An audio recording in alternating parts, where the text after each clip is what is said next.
Hello বন্ধুরা, সবাইকে good morning. আমি কাকুলি আমার নতুন একটা ভিডিওতে তোমাদের সবাইকে অনেক স্বাগত।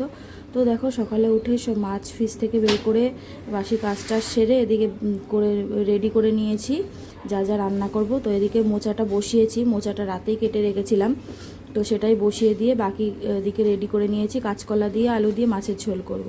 তো এদিকে কাঁচকলা আলু কেটে ধুয়ে নুন হলুদ মাখিয়ে রেখেছি। এদিকে মাছটা ভাজা চলছে। মাছ ভাজা হলে কাঁচকলাটা ভেজে তারপরে হচ্ছে মাছের ঝোলটা বসাবো। আর যে সকল বন্ধু যেখান থেকে ভিডিওটা দেখছো, যদি ভালো লাগে ছোট্ট একটা লাইক দিয়ে দেবে। আর যদি আমার পেজে নতুন হয়ে থাকো তাহলে পেজটা ফলো করে দেবে। আর যদি আমার ইউটিউব চ্যানেল থেকে দেখো, চ্যানেলটা সাবস্ক্রাইব করে দেবে। আর যদি ভিডিও ভালো লাগে লাইক কমেন্ট শেয়ার করতে ভুলবে না। তো দেখো, কথা বলতে বলতে আমার মাছ এদিকে ভাজা হয়ে গেছে। এখন এই তেলের মধ্যেই কাঁচকলাগুলো দিয়ে দেবো। কাঁচকলাগুলো দিয়ে একটু ভালো করে ভাজা করে নেব। ভাজা করে নিয়ে তারপরে হচ্ছে তোমার করব। আর খোলা মাছ ছিল, আর কয়েকটা মাছ ছিল, তো সেটা আগে ভেজে নেব, তারপরে কাঁচকলাটা ভাজবো।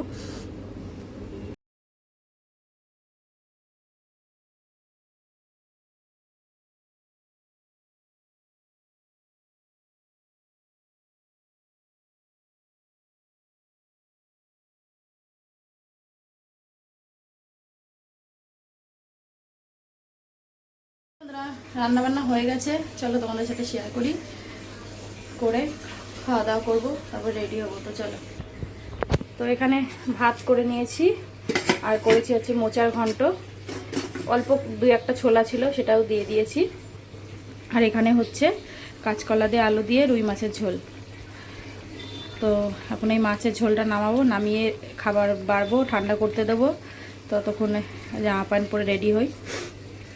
আর সকালবেলা মা ফোন করেছিল, কালকে কোথায় কালী পুজোর কাজ ছিল, সেখানে গেছিলো। তো সেখান থেকে ফ্রাইড রাইস আর একটু আলুর দম পাঠিয়েছে। তো এই যে সকালে খাওয়া দাওয়া হচ্ছে। ছোটো ছেলে এই থালে খেয়েছে, আর আমার জন্য এই অল্প একটু নিয়েছি। তো চলো, এটাই খাবো আজকে সকালে, আর কিছু খাবো না। তো চলো মাছের ঝোলটা নামাই। মাছের ঝোলটা নামিয়ে কড়াই আর এখন মাজতে পারবো না, কড়াই মাজার সময় নেই। তো চলো সঙ্গে থাকো, পরে আসছি রেডি হয়ে। বন্ধুরা, তো একটু আগে বাড়িতে আসলাম, এসে বিছনা ছেড়ে ঘর ঝাড় দিয়ে এই যে এতগুলো এঁঠো বাসন ছিল সেগুলো মাজলাম, মেজে জামা কাপড় ধুয়ে স্নান করে আসলাম। তো এসে সব আছে। এই যে দেখো ভাত কতটা রয়েছে, হয়ে যাবে, তিনজনা হয়েও বাঁচবে। এই যে মোচা আছে, একটু একটু বসি, তারপরে খাওয়া দাওয়া করবো। ছেলেদেরকে দিয়ে আমি একটু পরে খাবো। তো চলো সঙ্গে থাকো, পরে আসছি। তো এই মতো খাওয়া দাওয়া করলাম, আর এখন বাজে 11টা। তো চলো আজকের মতো ভিডিওটা এখানে শেষ করছি। সবাই ভালো থেকো, সুস্থ থেকো। আগামীকাল নতুন একটা ভিডিওর সাথে দেখা হচ্ছে।